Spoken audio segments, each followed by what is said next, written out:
Merci, merci infiniment de cette introduction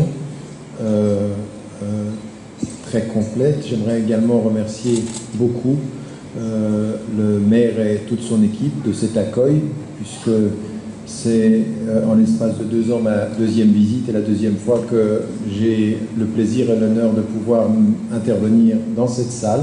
Donc j'aimerais vous remercier de cette fidélité, de ce respect que l'on partage par votre présence et que vous manifestez, mais également dans le dialogue que nous avons pu avoir et dans le suivi que vous me permettez d'avoir de vos travaux et de vos projets et même de certaines de vos décisions concernant la réalité de la Réunion et en même temps de ce que vous essayez de faire au niveau de la localité.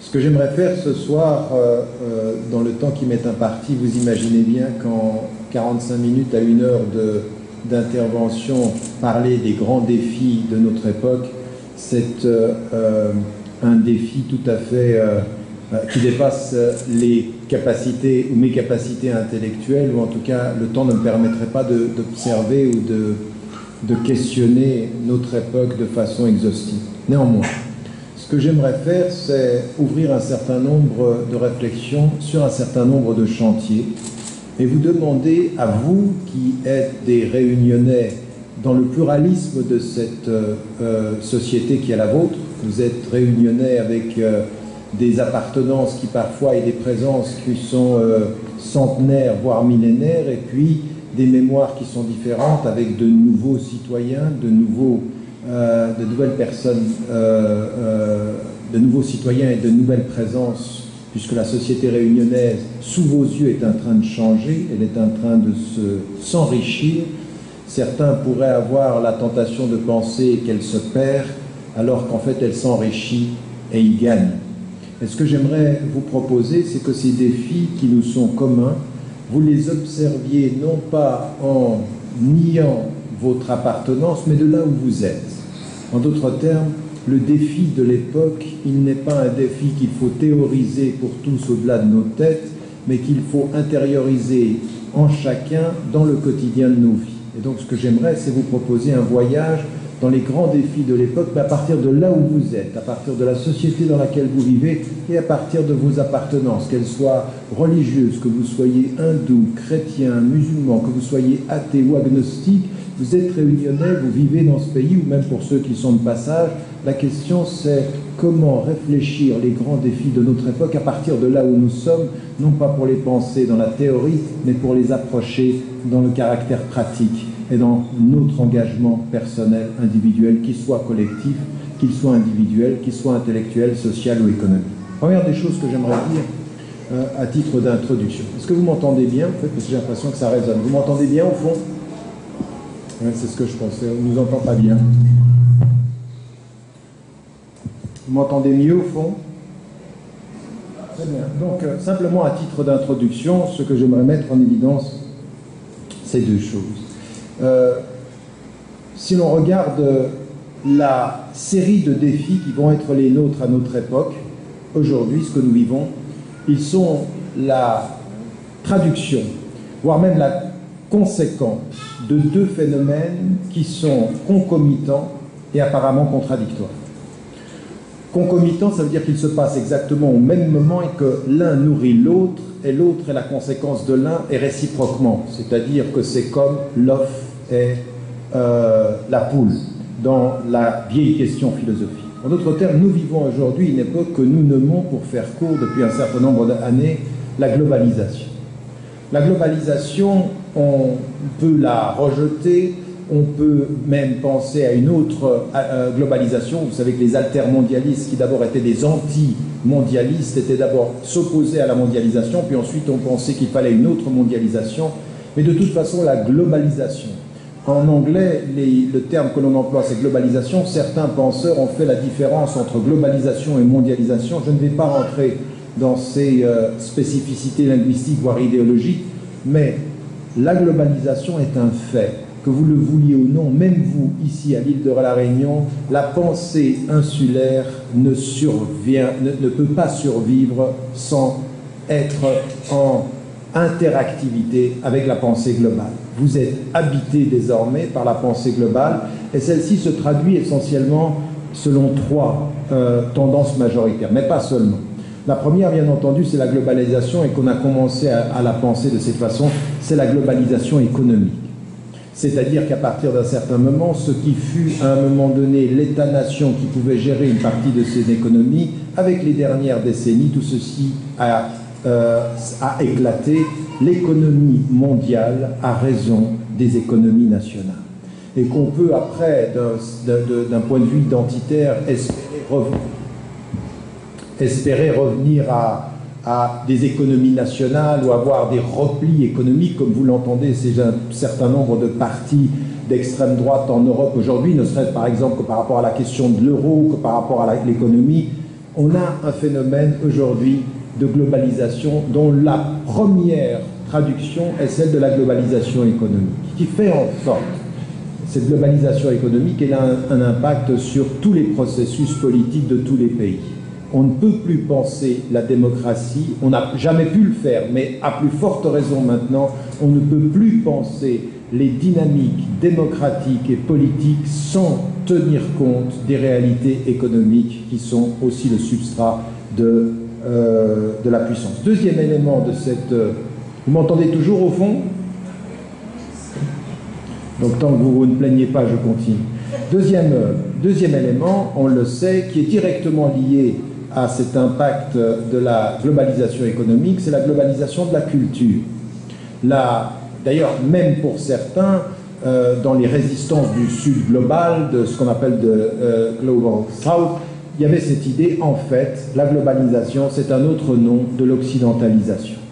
Ce n'est pas tout à fait vrai, mais pourtant, ce qu'on doit reconnaître, c'est que la globalisation, elle a une traduction qui est celle de la culture globale, c'est-à-dire qu'à partir d'un certain moment, les espaces ou les sources de production de la culture vont se répandre partout dans le monde. La culture occidentale est dans tous vos salons, la culture dominante est dans tous vos espaces, de la télévision à vos téléphones et à tous les moyens. Donc cette culture globale, c'est une réalité. Vous pouvez le regretter, vous pouvez le rejeter, c'est un fait. La culture globale, la culture mondiale est une des traductions de la globalisation qui elle-même épouse la réalité de l'économie globale. Troisième des éléments qui est lié à ceci, c'est la globalisation des moyens de communication. Et vous voyez bien l'interdépendance de ces trois éléments-là. C'est aujourd'hui ce que l'on sait, dont on parle très très rapidement, les réseaux sociaux, Internet, la communication, les autoroutes de la communication, comme on les appelait auparavant, et qui vont, eux, être les moyens tant des flux financiers qui vont plus vite, et bien plus vite que tout ce qu'on pouvait imaginer, avec également, de l'autre côté, la culture mondiale et la culture dominante, si l'on peut dire. Mais je n'utiliserai pas ce terme, c'est l'uniformisation aussi par ces moyens-là, d'une certaine façon de considérer la culture ou de vivre cette culture. Trois réalités de cette globalisation entre l'économique, la communication et le culturel. Ça, c'est pour faire court parce que nous n'avons qu'une heure. Nous pourrions prendre l'ensemble de la conférence uniquement sur ces trois thèmes. Mais je n'ai pas le temps, c'est juste pour mettre en évidence ceci. Et ce qui est la contrepartie de ceci, la conséquence de cette réalité-là, est une chose tout à fait contradictoire en apparence, et c'est ce que je vous disais, l'œuf ou la poule ou l'œuf, c'est la réalité du repositionnement identitaire. À mesure que la globalisation économique a remis en cause les anciennes entités qui faisaient nos identités d'appartenance, c'est-à-dire l'État-nation, c'est-à-dire le pays, c'est-à-dire ma participation, que je puisse me sentir réunionnais ou que je me sente français, eh bien nous avons eu une hypertrophie de la résistance identitaire ou de l'affirmation identitaire. Et l'affirmation identitaire, c'est ce que nous voyons, vous avez pu voir dans le livre, tous ces livres qui sont sortis et qui parlent de ceci comme un des éléments problématiques de nos sociétés. que ce soit les identités meurtrières de Amin Malouf, que ce soit la question des identités telles que l'a posée Amartya Sen, le prix Nobel d'économie. Il y a quelque chose qui se passe dans nos sociétés quand nos anciens repères se perdent dans la globalité. La réaction identitaire est une réalité sociale que l'on voit partout. Elle ne se voit pas simplement en Occident, contrairement à ce que l'on dit. Ce n'est pas simplement quelque chose que l'on voit aujourd'hui aux États-Unis ou en Europe. Allez en Afrique et la revendication identitaire est exactement la même. Tout ce qui s'est passé en Côte d'Ivoire, ce qui s'est passé au Rwanda, ce qui s'est passé, qui est en train de se passer aujourd'hui au Congo, sont aussi des réactions identitaires. Se refermer autour de son identité quand on a l'impression qu'au nom de la globalité ou de la globalisation, eh bien, nous sommes perdus, que nous ne savons plus qui nous sommes. Et cette réalité, un des grands défis, alors ça c'est l'image en amont de ce qui est en train de se passer, vous l'avez jusqu'à la Réunion, et vous l'avez jusqu'en France, et vous l'avez jusqu'en Europe, toutes ces réactions qui remettent en cause qui sommes-nous finalement, comment nous définissons-nous. Chaque fois qu'il peut y avoir une crise sociale ou qu'il peut y avoir une tension entre apparemment des appartenances qui ne sont pas les mêmes, la question revient, c'est de se définir. Nous sommes dans l'ère d'une globalisation qui a produit l'émergence de l'identité négative. L'identité négative n'est pas une identité de l'être qui s'épanouit dans sa diversité, mais qui se définit dans l'altérité. Je me définis par rapport à l'autre. Je ne suis pas l'autre. Et l'autre va me servir surtout à unir mes rangs. Plus je sais qui est l'autre, plus je peux dire, plus je peux définir qui je suis. Cette identité négative, elle est la réponse du repli par rapport à ce qui fut et ce qui est et ce que l'on observe, une globalisation générale. Et donc, on a aujourd'hui l'un qui produit l'autre, et l'autre qui produit l'un, à savoir des replis politiques, des replis culturels, des replis tous traduits dans le repli identitaire, à mesure que la globalisation est aujourd'hui en train de s'installer. Ayant dit ça, on est pris aujourd'hui en phase de tension.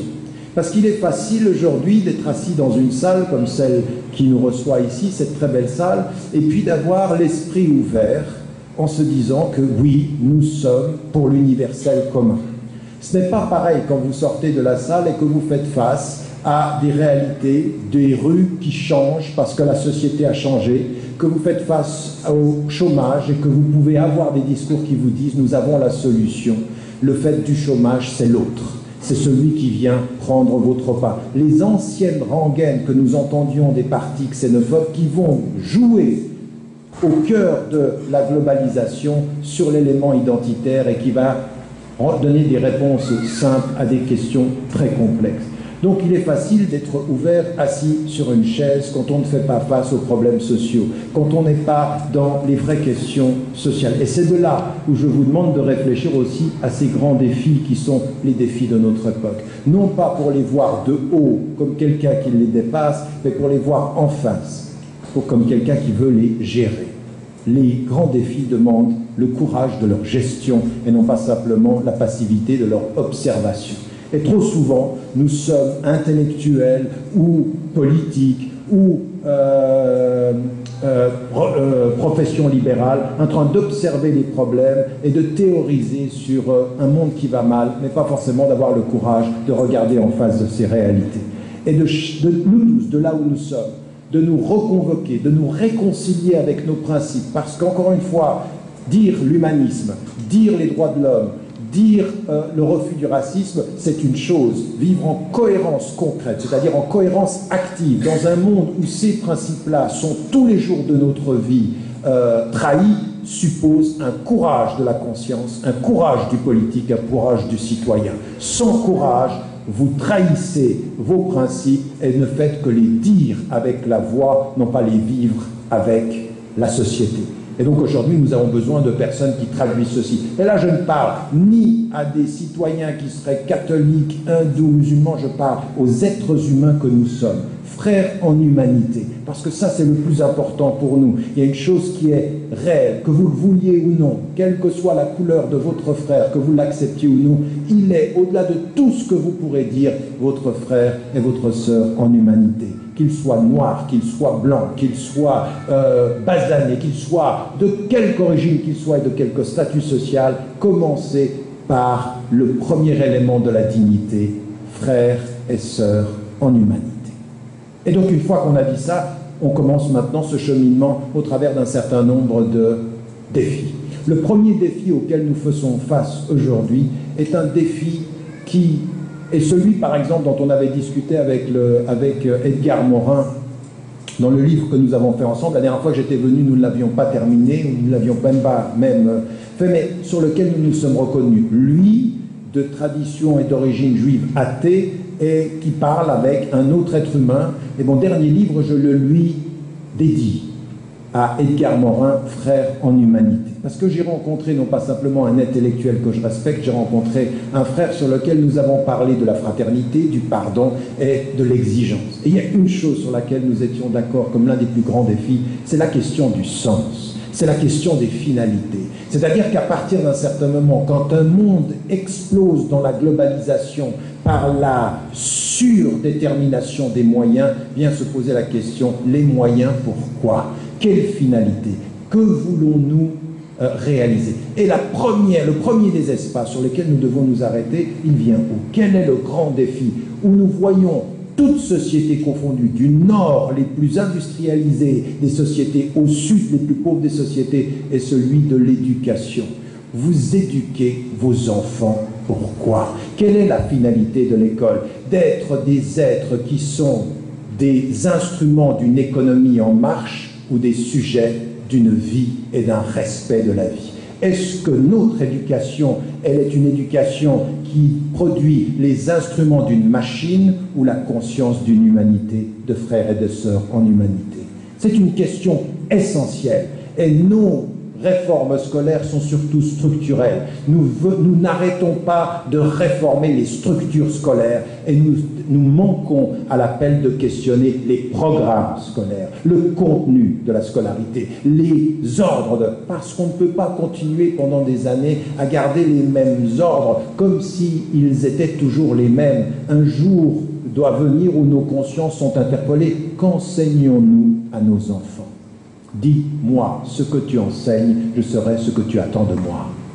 Parce que, à partir d'un certain moment, on a l'impression, regardez ce qui est en train de se passer, la première économie du monde, même si elle est complètement endettée, dans son programme d'école secondaire jusqu'aux universités, qui finance les universités américaines aujourd'hui? Des multinationales. Et vous pensez qu'ils donnent de l'argent gratuitement parce qu'ils veulent des esprits libres? Non, ils veulent des esprits qui répondent aux besoins du marché. Et donc ça veut dire que si nous ne questionnons pas le sens, le marché prendra le sens là où notre conscience n'aura pas mis de sens. Un grand défi. C'est un grand défi qui nous interpelle tous. Vous pouvez être croyant ou non, si vous ne posez pas cette question-là, la question des finalités, eh bien, nous ne posons pas les vraies questions de l'école. Et chaque maman, chaque papa, quand il voit son fils ou sa fille entrer dans le système scolaire, s'il n'a pas ce doute sur la scolarité, eh bien, il est bien aveugle, ou elle est bien aveugle. Ou alors il est très optimiste. Parce qu'à partir d'un certain moment, ce sont ces questions-là qu'il faut poser et qui se posent à nous. Donc c'est la question de l'éducation. Mais c'est aussi une autre question que nous avions aussi abordée et qu'il faut aborder, c'est toute la question des sciences et des savoirs. Parce que être et développer aujourd'hui un savoir aussi puissant, jamais le savoir n'a été aussi pourvu de moyens aujourd'hui. Nous avons un savoir extraordinaire et qui va très très loin. Si vous voyez aujourd'hui, j'étais dans un colloque où on parlait de la question du génome humain, ce qu'on est capable de faire aujourd'hui. On va pouvoir parvenir à vous donner une médication qui est liée à votre problème, l'individualisation de la question de la médecine pour la personne. Ça, c'est des instruments extraordinaires, mais vous vous rendez bien compte, c'est que la puissance du bien est inversement proportionnelle au pouvoir de faire une science sans conscience. c'est-à-dire une science qui est tellement spécialisée, où vous avez des gens qui peuvent aujourd'hui produire en termes technologiques et scientifiques des hommes assis devant un ordinateur en Californie, envoyant des drones au Moyen-Orient et tirant à vue sur tout ce qui bouge, innocent ou coupable. Et donc ça, c'est notre technologie. Et notre technologie, elle nous envoie la finalité des sciences. Toutes ces sciences, quelles sont leurs finalités? Qu'allons-nous développer? Et là, c'est une question qui est très importante pour chacun d'entre nous. À partir d'un certain moment, certains d'entre vous, vous allez rentrer dans les domaines de l'économie, dans les domaines des sciences, et ça pose la question des finalités des sciences. Et ça, c'est un des grands défis qui touche les sociétés occidentales comme toutes les sociétés. Nous avons le même défi ici, c'est la fragmentation des savoirs. Nous avons aujourd'hui des gens très spécialisés dans leur domaine, mais qui ne questionnent plus les finalités du domaine général. Aujourd'hui, on produit, par rapport à la médecine, des instruments qui permettent de nous traiter comme organes, mais pas vraiment comme personnes humaines. La médecine, aujourd'hui, est en train de développer une vraie réflexion sur comment est-ce qu'on traite les maladies, les organes.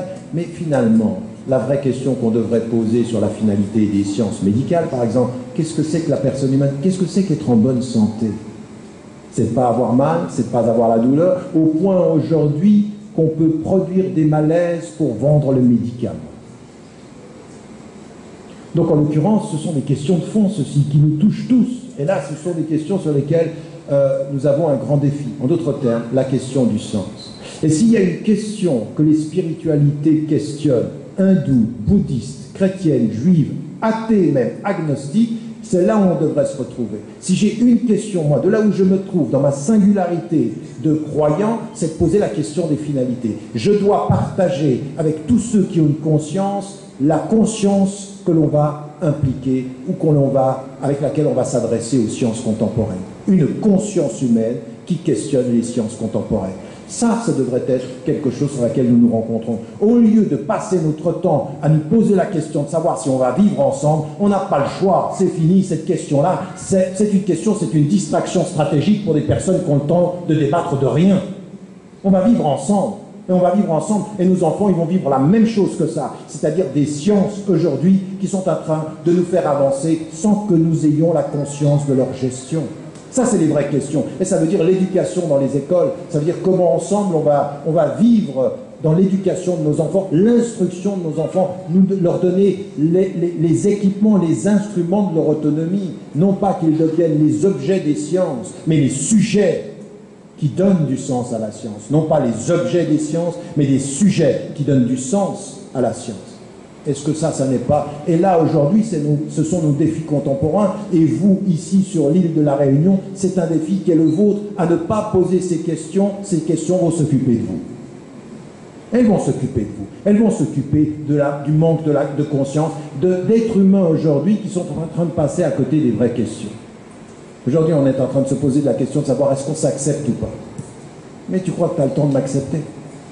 Est-ce que tu crois que c'est la vraie question? Est-ce que c'est ça le plus important aujourd'hui quand on a de tels défis devant nous? Ça, c'est un premier élément et c'est un grand défi. Et je commence par le haut pour venir à une autre question qui vient immédiatement de ceci et qui est liée à cet autre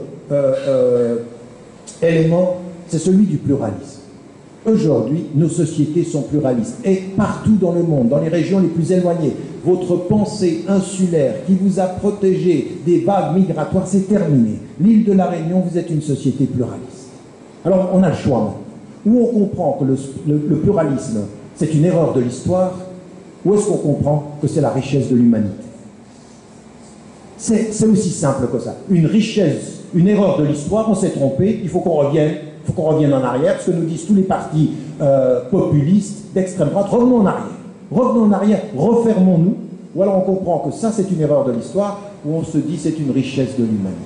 Ce que nous sommes en train de vivre, ça va être difficile, mais c'est une richesse. Et pour en faire une richesse, il faut que nous traversions et que nous opérions une révolution intellectuelle. C'est que nous nous regardions différemment. Et ça veut dire ceci, dans un premier temps, c'est de comprendre que notre fraternité humaine, elle est basée sur la diversité. Et dans toutes nos écoles de pensée, appelez chacun quand il est musulman, à comprendre une chose, il y a un islam et il y a des interprétations. Et tu ne sauras par rapport à l'islam que véritable musulman quand tu auras compris qu'au nom de cet islam qui est unique dans ses sources, il y a une diversité d'interprétations à respecter. Et la même chose pour le christianisme, et la même chose pour l'hindouisme, et la même chose pour le bouddhisme, et la même chose pour l'humanisme, et la même chose pour l'athéisme, et la même chose pour l'agnosticisme. Il n'y a pas qu'une seule façon d'être dans une tradition, et que le début du pluralisme commence dans ta famille, le dialogue intracommunautaire. Et que le désastre aujourd'hui des musulmans, c'est cette division qu'il y a entre les sunnites et les chiites, cette incapacité qu'il y a du dialogue, et puis vous allez dans les autres familles et vous apercevez que beaucoup parlent avec d'autres familles qui ne savent plus se parler entre eux. Nous sommes aujourd'hui dans une véritable crise de la gestion du pluralisme, parce que déjà, nous nous enfermons dans nos identités, parce que justement, nous réagissons, ce que je disais par rapport à la globalité. Donc, la question de cette diversité en tant que richesse va demander un investissement. Et l'investissement, il est encore une fois dans l'éducation. Il y a eu aujourd'hui une réflexion autour de la question de la laïcité dans les écoles, toutes ces questions qui sont importantes. Aujourd'hui, vous ne pouvez pas gérer une société pluraliste quand vous la fondez sur l'ignorance de ce que le pluralisme est. Vous ne pouvez pas faire ça. Vous ne pouvez pas supposer que des étudiants, que des jeunes vont vivre avec autrui si dans l'enseignement officiel, il n'y a pas un enseignement sur soi et autrui. J'ai bien dit soi et autrui. C'est-à-dire, l'enseignement du fait religieux est une condition sine qua non de la réalité du vivre ensemble. Et qu'il n'y a rien, mais absolument rien, dans ce dispositif éducatif qui soit à l'encontre de la laïcité. En fait, la laïcité, elle impose ceci. Elle n'impose pas l'ignorance du fait religieux qui va créer des tensions, elle impose la connaissance du fait religieux qui va permettre la diversité et le respect des uns et des autres. Donc, en l'occurrence, j'ai une petite fatwa personnelle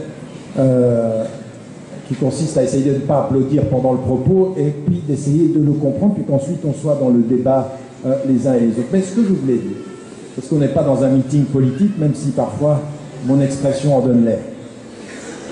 Mais c'est juste l'impression. Donc, ce que je voulais dire par rapport à cela, c'est que cette question du pluralisme, elle est de prendre à bras-le-corps la question de la diversité.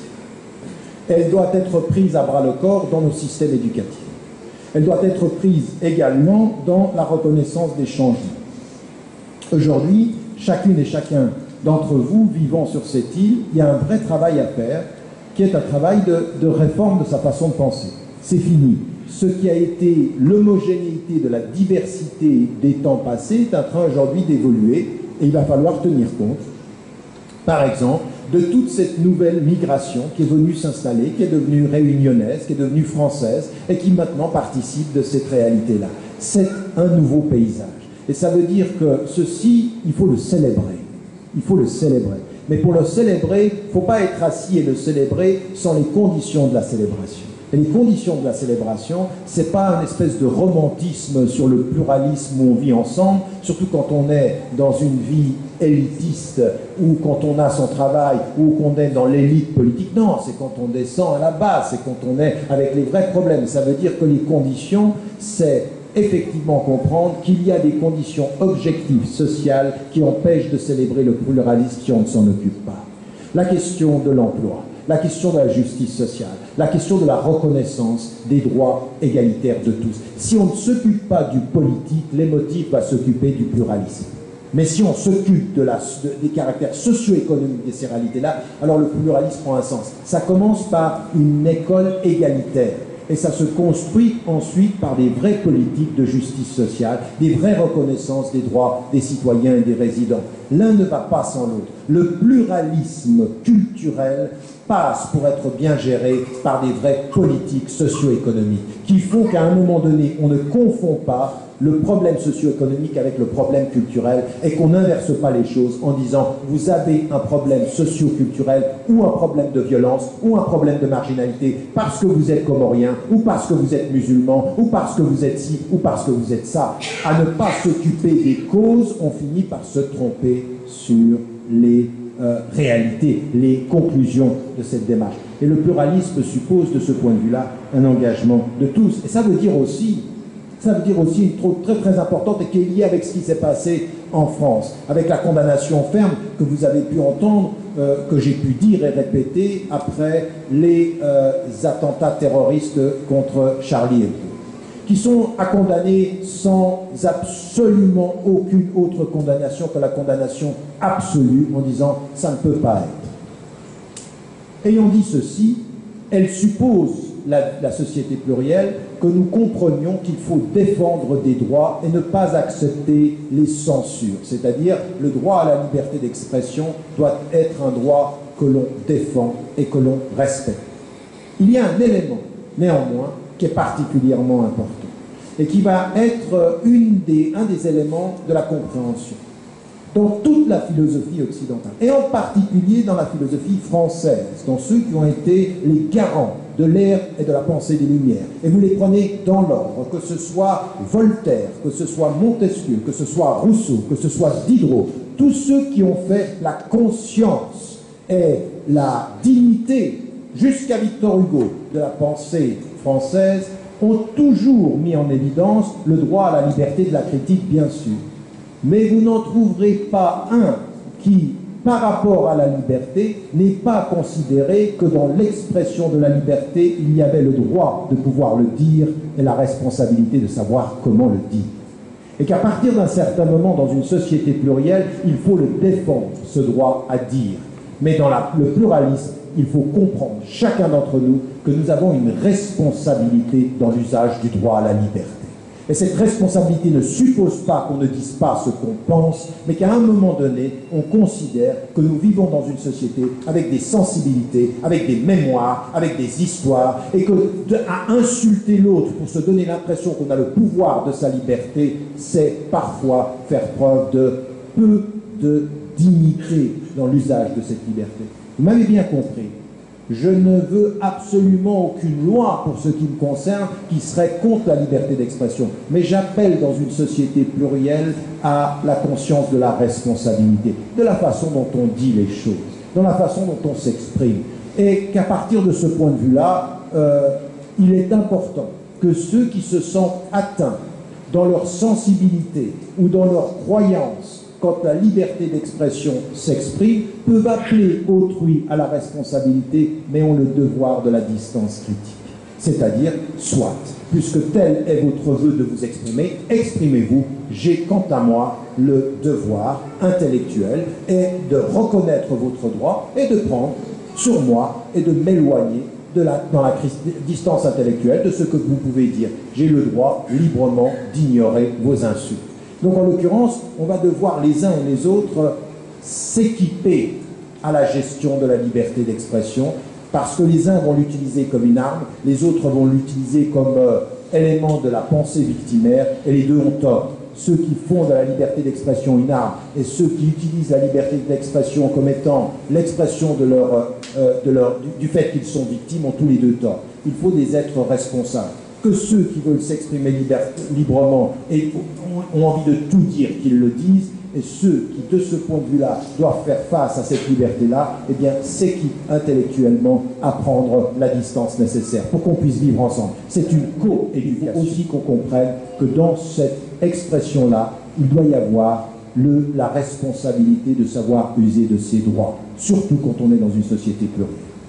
Il y a une responsabilité. Les droits ne sont pas des armes avec lesquelles on tire à vue, mais aussi des responsabilités qu'il faut savoir gérer. Ça, c'est aussi un des grands défis, c'est le pluralisme.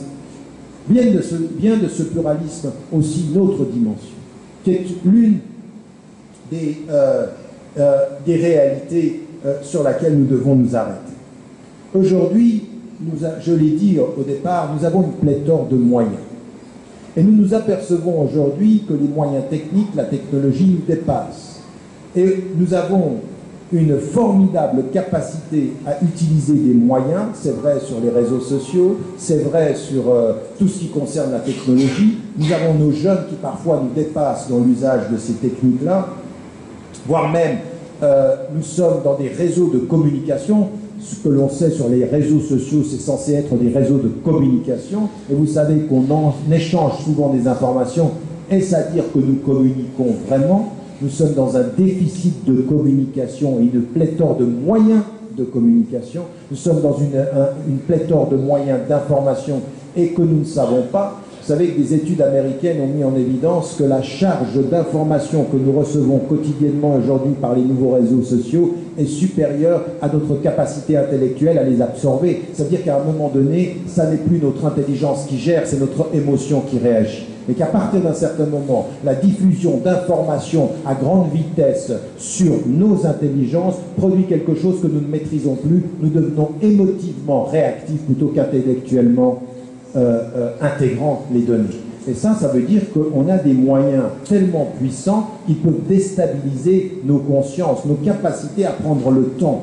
C'est extrêmement difficile quand on vous interpelle sur un événement où vous avez une masse d'informations et vous devriez prendre la distance critique de donner un avis informé. Un avis informé, il doit prendre le temps de la gestion de l'information, de la connexion de l'information et de la réponse. Aujourd'hui, nos moyens techniques sont beaucoup plus rapides que ça, raison pour laquelle beaucoup de politiques disent des bêtises avant d'y avoir réfléchi. Parce qu'ils répondent trop vite. Parce qu'ils répondent trop vite, parce que, alors certains ont compris, ils mettent entre eux et les journalistes un certain nombre de barrières, de façon à ce qu'ils prennent le temps de pouvoir répondre. Mais ça veut dire quelque chose de très important dans nos consciences, c'est comment est-ce qu'on gère ceci. Et là, on s'aperçoit d'une chose. Le caractère inversement proportionnel de notre maîtrise des moyens, où vous avez des jeunes aujourd'hui qui peuvent naviguer à vue sur les services sociaux, et un autre élément qui est inversement proportionnel, qui est l'ignorance de plus en plus importante chez les jeunes et les moins jeunes des profondeurs de la connaissance, et en particulier de l'histoire. Les moyens techniques de l'instant et le délitement de la mémoire de l'histoire. Et ça, c'est capital. Parce qu'en fait, votre capacité à analyser les choses, c'est la capacité que vous avez avec le temps long, n'est-ce pas? Mais le temps long, c'est pas simplement le temps de l'information, c'est le temps de l'histoire des hommes.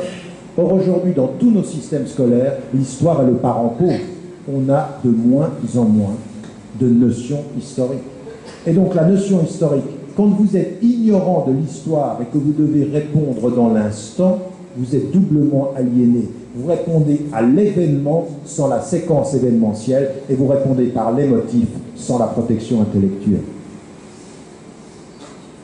Et là, l'homme est dangereux. Là, l'homme, il est très dangereux. Sans la perspective historique qui comprend les choses. Et à un moment donné, on vous dit, attention, répondez par oui ou par non. Le média, mais combien de fois ça m'est arrivé? Si vous dites, attendez, oui et, on dit, ah, non. Oui, oui, ou oui, non, non. Non, oui et autre chose. Mais vous avez bien compris une chose, c'est que la logique de George Bush, qui à un moment donné regarde le monde et nous dit, soit vous êtes avec moi, soit vous êtes contre moi, c'est exactement sur le plan politique le dispositif que nous pouvons avoir avec les moyens techniques aujourd'hui de prendre un côté ou l'autre. Mais la pensée de la complexité, celle qui était chère à Edgar Morin, la complexité des choses, c'est de pouvoir dire oui et non et peut-être. Ah non, là c'est pas net, c'est ambigu. Mais c'est ça le problème. Le problème aujourd'hui, c'est que nous sommes dans cette surdétermination, surmaîtrise du moyen dans l'instant et très peu de la mémoire dans le temps. Et nos éducations deviennent dangereuses de ce point de vue-là. Et pourquoi c'est important? Parce que vous venez à l'île de la Réunion. Vous ne serez sauvé culturellement sur l'île de la Réunion que quand vous vous serez réconcilié avec l'histoire longue qui a fait la richesse de ce pays, de cette île. La mémoire de tous ceux qui ont participé culturellement, imaginativement, créativement à un pays qui, s'il tombe dans l'instant, sera ballotté par les propos hystériques de l'époque. C'est-à-dire, dans l'instant, il faut faire des choix. Et si vous n'êtes pas dans l'air du temps, on vous trouvera... vous serez suspect. Mais la réalité, elle est la réconciliation. Et des fois, je vois des Réunionnais et je discute et j'ai parfois peur que la plus grande illustration de leur perte de sens soit leur perte de mémoire. Et ne pas savoir ce qui a constitué la richesse de ce pays. Et c'est le contraire qu'il faut faire. Il faut renvoyer à la métropole la richesse de vos mémoires multiples, de votre histoire qui est une histoire multiple, Vous n'avez de leçon de recevoir de personne sur la laïcité qui va fermer l'identité réunionnaise dans quelque chose d'étriqué qui ne correspond pas. Ah non, c'est autre chose. C'est dans l'autre sens que ça devrait aller. Ça devrait être l'expérience réunionnaise de la diversité. Et là, nous avons tous un problème. Et là, c'est de la même façon, parce que là, j'en parle, mais si vous regardez, même dans les traditions religieuses, même dans les traditions philosophiques, vous apercevez des jeunes qui sont complètement occidentaux, qui sont de complète culture occidentale. Vous leur demandez de la mémoire de la pensée, la mémoire de la philosophie, la mémoire de leur culture, et vous êtes en face d'un vide.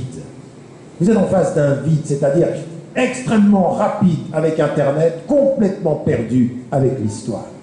Et c'est partout pareil. Regardez la conscience musulmane. Ils peuvent aujourd'hui vous dire des fatwas de qui a dit aujourd'hui, à partir d'Internet, la conscience de la longue tradition intellectuelle, légale, philosophique musulmane. Rien du tout. C'est comme si c'était passé par pertes et profits. Et vous regardez, c'est la même chose avec le christianisme, c'est la même chose avec la tradition. Moi, à des moments donnés, quand je vois certains, comment ils réagissent émotivement sur la question israélienne dans leur identité juive, je dis, mais attendez, vous avez réduit cette extraordinaire pensée juive, philosophique, de toute la mystique, à quelque chose qui est la défense d'un État de cette façon-là. Mais vous n'avez plus de mémoire, parce que la façon dont l'État aujourd'hui colonise est en contradiction avec l'essence même de la pensée juive depuis des millénaires. Non. C'est un propos pour nous tous, parce que là, je suis en train de dire ça à tout le monde, même sur la question de l'humanisme, même par rapport à l'athéisme, même par rapport à ceci, c'est-à-dire qu'aujourd'hui, le nouvel athéisme qui tire à vue sur toutes les croyances, où vous voyez, par exemple, moi j'ai eu à débattre avec Michel Onfray, et à des moments donnés, je lui dis, il pose certaines bonnes questions, mais que de réduction, que d'ignorance sur le fait religieux, que d'ignorance sur même le fait philosophique. C'est la caricature de celui qui critique. Donc c'est facile, on caricature qui l'on critique et on casse tout. Ça, c'est même pas du Nietzsche, ça. Nietzsche avait l'élégance de la connaissance, de savoir de quoi il parlait. Et à un moment donné, il vous dit, bien sûr, vous avez le droit, mais cet athéisme-là, qui est un athéisme de combat, est autre chose que l'athéisme de l'humanisme qui a traversé l'histoire et qui a construit des consciences, qui était un athéisme de la responsabilisation, de la fraternité humaine, qui était pas, qui comprenait pour soi l'absence de Dieu, mais qui n'imposait pas à autrui la destruction du religieux. Ah non, ça c'est autre chose. On n'est plus du tout dans la même démarche. Donc vous voyez ici, je suis toujours dans mon temps. Combien de temps? Très bien. Donc en l'occurrence, voilà des choses qui sont importantes comme nos défis, ce défi de la mémoire. Et ça commence chez nous. Ça commence chez nous. En d'autres termes, chacun d'entre nous, dans sa famille, parmi les siens, dans son espace d'appartenance, qu'est-ce que l'on donne? Quel temps donne-t-on à la mémoire? Quel temps donne-t-on à la profondeur historique de nos origines? Parce que ça, c'est aussi célébrer des appartenances. Il faut célébrer des appartenances. Et les appartenances plurielles à cette société-là. Parce que même, par exemple, ici, sur votre île, l'hindouisme, le christianisme, l'islam, ça fait partie de la Réunion. Est-ce que quelqu'un pourrait imaginer qu'on enlève une partie de cet humanisme athée, agnostique? Mais non. Ça, il faut le célébrer, il faut le penser. Donc, il faut se réconcilier avec la mémoire. Et c'est la conséquence de ce que nous ne ferions pas de ce point de vue-là qui va faire apparaître quelque chose de dramatique. La résurgence des anciens racismes et des nouveaux racismes. Alors, je le sais, tout dans la tradition humaniste, athée et agnostique, s'oppose au racisme. Ça a commencé avec même la pensée de Montaigne, oui, qui parlait des sauvages et qui voulait répondre aux cannibales, mettant en évidence qu'il y avait chez les cannibales, ceux qu'on disait être les cannibales et les barbares, des valeurs qui étaient parfois plus humaines que ceux qui les avaient qualifiés comme tels. Donc il inversait les choses. Et de ce point de vue-là, nous avons dans la tradition juive, nous avons dans la tradition chrétienne, que dans la tradition musulmane, et les traditions humanistes les plus profondes, le refus absolu du racisme. Donc là, nous sommes assis et nous sommes tous d'accord. Maintenant, on va regarder la traduction sur le réel. Les nouveaux racismes. Et les résurgences du nouveau racisme. Alors, on parle de l'antisémitisme, et l'antisémitisme, on le sait, est quelque chose qui a été le traumatisme de l'Europe, et il faut le dire et le répéter, le refus absolu de toute forme d'antisémitisme. Mais le refus absolu de toute forme de racisme contre les Noirs. contre les Arabes, ou contre les musulmans, ou contre les Roms, ou contre les migrants.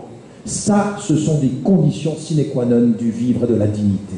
Or, aujourd'hui, dans la globalisation des moyens de communication, quelque chose s'installe qui nous questionne tous. La mort de certains vaut davantage que la mort des autres. Et ça, c'est du racisme. C'est du racisme intégré. Si je compte les miens pour savoir, vous voyez ce qui est en train de se passer en Europe, vous voyez ce qui est en train de se passer avec les migrants, 500, 700, 1000, et on calcule le nombre de personnes qui sont en train de mourir. On a mis moins d'argent pour les protéger au départ des pays, et maintenant on est en train de les voir mourir en mer. Ici, pas loin de chez vous, entre les îles, vous avez un des plus grands cimetières marins aujourd'hui où des gens sont en train de mourir. Et ça aussi, je suis désolé, le racisme, c'est pas de regarder un noir en disant j'aime pas les noirs, ou de regarder un musulman en disant j'aime pas les musulmans. Le racisme, c'est normaliser la mort des autres en pensant qu'ils ont moins de valeur que la mort des miens. Ça, c'est du racisme clair, vécu. Et à partir d'un certain moment, la conscience musulmane qui compterait la mort uniquement des musulmans, ou qui ne se lève ici, à l'île de la Réunion en France, que quand on touche des musulmans, est une conscience qui est une conscience partielle. Elle n'a pris du racisme que la défense des siens. Ceux qui sont noirs et qui ne se lèvent que parce qu'on critique et qu'on est raciste vis-à-vis des noirs font la même chose. Ceux qui le font pour les Roms, ceux qui le font. Il faut cesser de lutter contre le racisme uniquement quand il s'agit du racisme des miens. Il faut une alliance des consciences humaines pour défaire tous les racismes. Et aujourd'hui, nous sommes en train de voir la montée des partis d'extrême droite, la normalisation du discours populiste, et c'est une nourriture, c'est du pain béni pour les racismes qui s'installent. Un des grands défis de notre époque. Étonnamment, la globalisation qui ouvre le monde développe des identités négatives qui développent un racisme actif, présent. Les identités où l'on se ferme, c'est le chemin ouvert à tous les racismes aujourd'hui. C'est un grand défi, l'un des grands défis de notre époque. Et il est intra comme il est extra-communautaire. Dans les familles religieuses, il y a du racisme. Entre musulmans, il y a du racisme. Entre musulmans d'origine différente, il y a du racisme. Entre réunionnais d'origine différente, il y a du racisme. Avec les nouveaux venus, il y a du racisme. Avec ceux dont on a l'impression qu'ils viennent voler notre pain, il y a du racisme. Les anciennes rengaines de Fernand Reynaud, de ce boulanger qui faisait le pain des Français et qui, quand il est parti, a pris avec lui le pain des Français, qui ne voulait manger que du pain français. Mais il ne savait pas que le pain français, il a été produit par quelqu'un qui était un étranger. Comme les demeures, comme l'économie, comme la culture, comme tout ce qui est et qui fait le destin d'une nation. Les racismes sont un de nos grands défis qui est tout à fait lié aux migrations. Et l'immigration, c'est international. Aucune société peut se prévaloir d'être au-delà des migrations. Pour regarder l'Afrique, vous avez des pays qui sont un peu plus riches et vous avez des migrations. On traite les gens n'importe comment. En passant pour venir à l'île Maurice, juste avant d'arriver, je m'arrête en Afrique du Sud. Et ceux qui se sont battus pendant des années contre l'apartheid des Blancs et qui se sont soulevés et qui ont lutté, tout à coup, vous les voyez descendre dans la rue avec des bâtons et aller chercher l'étranger. Vous dites, mais la victime, il ne lui faut rien pour devenir bourreau. Une pensée xénophobe, le roi Zoulou qui ensuite a dit qu'il n'avait pas dit ça, mais la réalité, c'est aujourd'hui un racisme caractérisé, parce qu'il n'y a pas de travail, parce qu'il n'y a pas d'emploi, une injustice sociale, une crise sociale.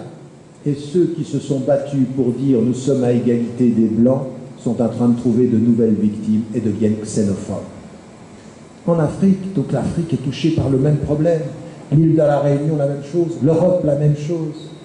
Pour garder la migration en Europe, mais pas simplement de l'Europe avec les gens qui viennent de Libye ou qui viennent de Syrie ou qui viennent de Tunisie, les migrants qui viennent d'Europe de l'Est, le nouvel esclavage de la prostitution des femmes qui sont livrées européennes de l'Est au pire des tractations et de l'esclavage moderne. Mais ce n'est pas terminé, vous allez au Moyen-Orient et vous regardez les États du Golfe et il n'y a pas aujourd'hui que le Qatar, parce qu'il y a la Coupe du Monde qui arrive, tous les États du Golfe, et on le sait depuis bien longtemps, ont utilisé des migrants et en ont fait des esclaves de leur désir et de la construction. C'est depuis des décennies et tout le monde se tait. Pourquoi? Parce que ce sont nos pays avec lesquels nous avons des alliances économiques. Donc ne nous occupons pas des esclaves qui nous permettent à nous de recevoir l'argent, mais la réalité c'est que cet esclavage-là, il est réel. Vous allez en Asie, c'est la même chose. Vous allez en Chine, le plus grand marché européen, et vous voyez aujourd'hui comment on traite à l'intérieur du pays, comment des gens condamnés à mort sont envoyés en Afrique pour sauver leur condamnation à mort et devenir les esclaves de gens qui sont des trafiquants et des gens qui sont des criminels. L'immigration.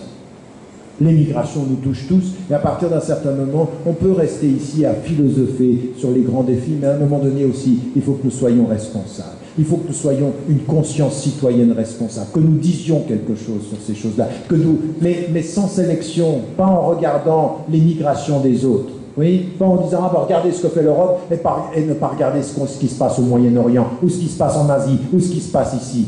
Une vision globale, non sélective, juste, cohérente. Ça, c'est aussi un défi, la cohérence, mais un défi en amont. Et juste pour terminer, deux autres points sur lesquels j'aimerais insister dans la migration, c'est un autre défi. Et cet autre défi-là, je le disais par rapport à la globalisation, c'est la culture mondiale. Mais à un moment donné, il faut que nous ayons une vraie résistance. La résistance de nos cultures à nous. Et je vous parlais tout à l'heure du génie réunionnais, et il faut le prendre au sérieux. C'est-à-dire, est-ce qu'aujourd'hui, dans le concert des cultures, ou dans cette culture qui s'impose, est-ce que vous avez une contribution à apporter en matière culturelle, en matière artistique, en matière de mémoire? Et là, tout le monde doit y participer. C'est pour ça que je dis, pour ce qui me concerne, quand je rencontre les citoyens réunionnais français de confession musulmane, je leur dis, écoutez, vous appartenez à ce pays et il faut célébrer avec ce pays sa culture. Ne vous affichez pas comme musulmans dans la différence, soyez réunionnais dans l'appartenance culturelle, dans l'expression de la créativité. C'est de ça dont on a besoin, une nouvelle visibilité.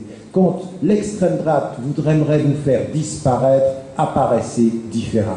Mais apparaissez par tous les moyens qui montrent que vous appartenez à la société. Non pas en sortant votre passeport seulement, mais en montrant à quoi vous participez, c'est-à-dire à la psychologie collective, à la culture commune, au projet commun. Le plus important aujourd'hui, c'est ce que nous allons ensemble. Et vos principes de dignité, que vous soyez hindou, catholique, musulman, ils sont des principes qui ont une communauté de destin. C'est à partir de là. Mais ce ne sont pas des principes qui sont uniquement la règle qui interdit, mais l'expression du bien-être qui permet d'être ensemble, qui permet de traduire quelque chose ensemble. C'est tellement important. Mais malheureusement, même dans nos systèmes d'éducation, ce domaine de la culture, ce domaine de l'expression, ce domaine de l'art, les arts ne sont pas célébrés suffisamment. Et je sais que moi, quand je parlais du nouveau Moyen-Orient après ce qu'on a appelé les printemps arabes et auquel je n'étais pas d'accord, je n'acceptais pas ce terme, j'étais beaucoup plus prudent dans l'appellation. Mais dans les 5 défis que j'ai mis en évidence, même dans la société majoritairement musulmane, c'était la question de l'art, la question de la langue, la question de l'expression et de la créativité. Vous ne vivez pas un espace véritablement démocratique si vous n'avez pas un espace culturel, un espace d'expression artistique, de l'imaginaire commun, de la projection commune. Ça, c'est aussi un grand défi. Pourquoi? Parce que la culture qui nous vient, la culture mondiale qui nous vient, lamine et nos mémoires et nos appartenances. Et ce laminage, il est un train. On pense, nous, qu'on a tous la même culture, mais non, en fait, ça produit ces identités réactives. Et donc, dans ces identités réactives dont je parlais au tout début, eh bien, nous sommes finalement dans la capacité de vivre un pluralisme. La résistance culturelle est aussi importante que la résistance sociale.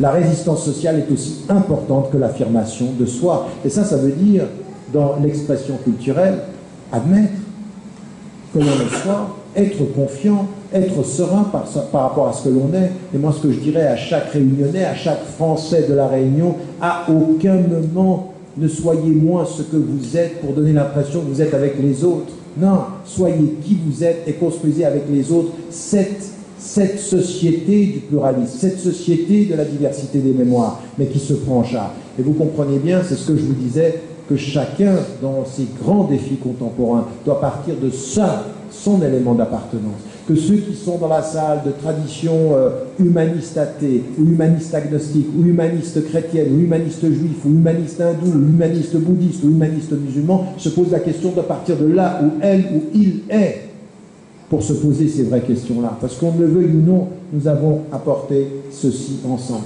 Et ça amène à un dernier défi. Enfin, il y en a deux autres, mais il y en a un qui est important. C'est celui qu'il ne faudra pas minimiser. Dans l'ère de la globalisation, il y a aussi toute une question de fond qui se pose dans nos appartenances. C'est la question du genre. C'est la question de l'homme et de la femme. Parce qu'aujourd'hui, il faut poser ces questions-là et poser des questions qui sont claires, parce qu'on ne peut pas non plus, au nom de la spécificité culturelle et religieuse, accepter les discriminations. On ne peut pas. Mais on ne peut pas non plus, au moment où on refuse des discriminations, commencer à tout laminer en disant que tout est égal à tout. Et là, c'est aussi des vraies questions. C'est des vrais débats qu'on doit avoir en société.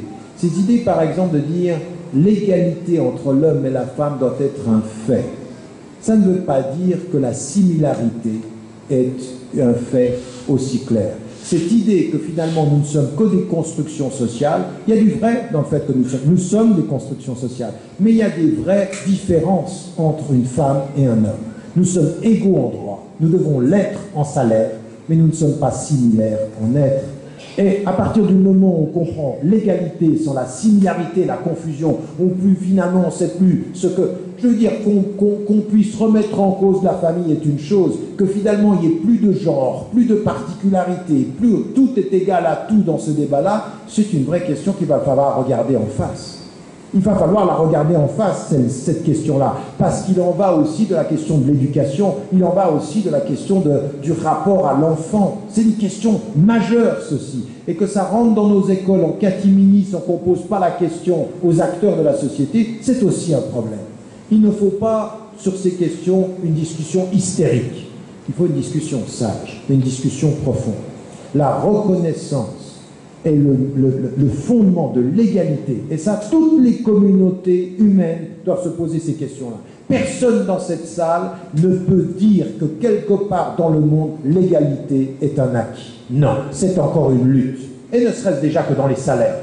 Mais à partir du moment où on a dit ceci, il faut se poser la question de comment défendre l'égalité sans confondre les identités du féminin et du masculin. Ça, ce sont des questions de fond. Sinon, on n'aborde pas ces questions-là et on peut se perdre. Et là, ce sont des questions qu'il faut qu'on aborde. Et ça m'amène à cet élément. Je suis désolé, j'avais dit que j'en avais deux, mais celui-ci est imbriqué dans l'autre. Le dernier élément qu'on ne peut pas ne pas discuter, et il faudra le discuter comme tel, c'est celui de la violence. C'est un des grands défis aujourd'hui. Et alors, au premier rang, aujourd'hui, quand on parle de la violence, immédiatement, ce qui nous vient à l'esprit, parce que c'est une réalité factuelle, quantitative, dès qu'on parle de violence aujourd'hui, dès qu'on en parle, donc la perception, c'est que c'est lié souvent aux musulmans à travers le monde, et que les foyers touchent majoritairement les pays musulmans. Ce qui, dans les faits, en fait, en termes de calcul sur les éléments de la violence, n'est pas vrai. Si vous regardez les violences à travers le monde, ce n'est pas forcément les musulmans qui les produisent le plus, mais c'est la perception. Mais quand il y a une perception médiatique, c'est qu'il y a une orientation des médias sur ces violences-là. Et là aussi, à un moment donné, il faut que notre refus de la violence se marie avec une étude des causes de cette violence structurelle. La condamnation de la violence assise sur une chaise à la réunion en disant « je condamne ci, je condamne ça », ou alors cette espèce d'assignation que l'on a, vous musulmans condamnés, on passe son temps à condamner, on passe son temps à passer dans les émissions en disant « l'islam c'est pas ça, je condamne », c'est bien joli tout ceci, mais à un moment donné, il faut s'arrêter ensemble et se poser la question de savoir des causes de la violence. Parce que les hommes ne naissent pas violents comme ça, les musulmans ne sont pas violents par essence, ou alors en arriver à ceux qui aujourd'hui essayent de nous vendre l'islam est violent intrinsèquement. Le problème c'est l'islam. Et donc ça c'est comme si on disait qu'une civilisation est violente par elle-même. Le fait est qu'aujourd'hui, la domination occidentale a produit plus de morts que tout ce que l'on voit aujourd'hui dans les médias. Ça, c'est une réalité. Et si on regardait, ne serait-ce que dans le boycott qui a fait 500 000 morts en Irak, un boycott qui a été décidé par un des présidents le plus respecté des dernières 2 générations aux États-Unis, c'est le président Bill Clinton. 500 000 morts par la décision d'un boycott, plus encore qu'à ce qu'a fait Bush. Et à l'heure où je vous parle, le président actuel des États-Unis a décidé de son autorité dans son administration de multiplier par 400 l'usage de drones qui tuent les civils dans les pays du Moyen-Orient. 400 fois plus que Bush. 400 fois plus que Bush de drones qui se partent avec l'autorisation de ce président qu'on nous avait présenté comme l'honneur de la nation, premier président noir African-American, africain et américain, et prix Nobel de la paix. Ah, ça, fallait le faire. Ça, quand même, ça a été quand même grand. Et quand on dit comment, déjà, prix Nobel de la paix, oui, pour ce qu'il nous propose. Ah, c'est beau. Il nous avait proposé la fin de Guantanamo, rien du tout. Il nous avait proposé une nouvelle politique de relation avec le Sud, rien du tout. Il nous avait proposé moins de violence, rien du tout. L'arrêt et une nouvelle politique au Moyen-Orient, rien du tout. Une nouvelle politique en Irak, rien du tout. Que du verbe. Le président, prix Nobel de la paix du verbe. C'est ça, la réalité qu'on a. Mais nous aussi, à partir d'un certain moment, on peut critiquer ça. Mais il faut aussi qu'on se pose des questions à partir de nos appartenances. Que faire aujourd'hui pour non pas simplement dénoncer la violence, mais monter aux causes. Et pas les causes de l'autre.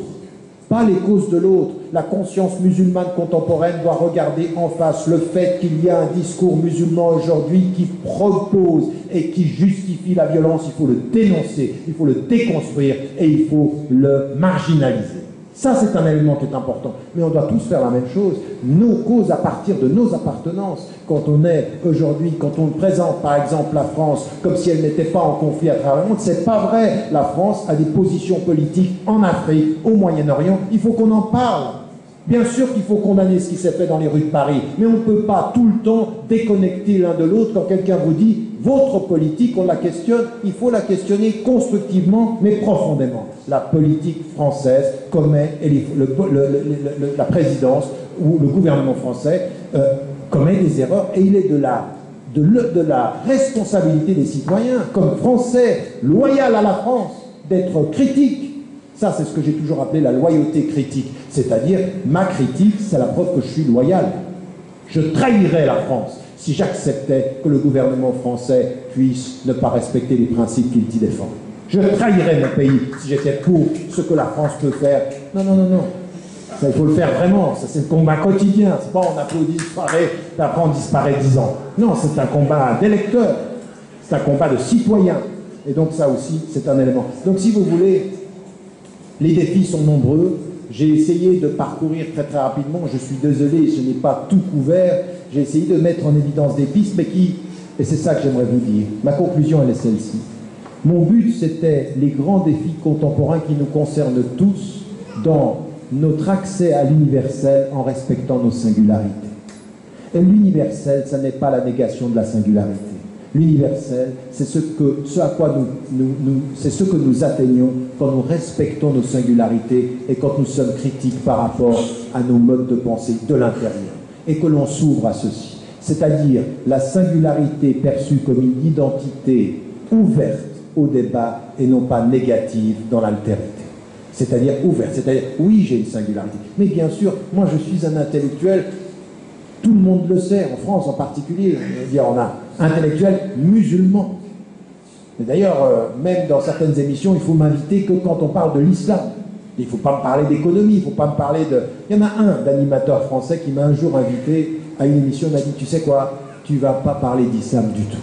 Je ne veux pas que tu parles d'islam. Tu parles de tout le reste. Et moi, j'étais content. Je suis allé, première réaction des musulmans, mais qu'est-ce que tu es allé faire là-bas? Qu'est-ce que tu es allé faire dans cette émission? On n'y parlait pas d'islam. Même les musulmans ont intégré. Toi, tu parles que de ça. Vous voyez, il a réussi à nous auto-réduire à une identité qui est une identité négative.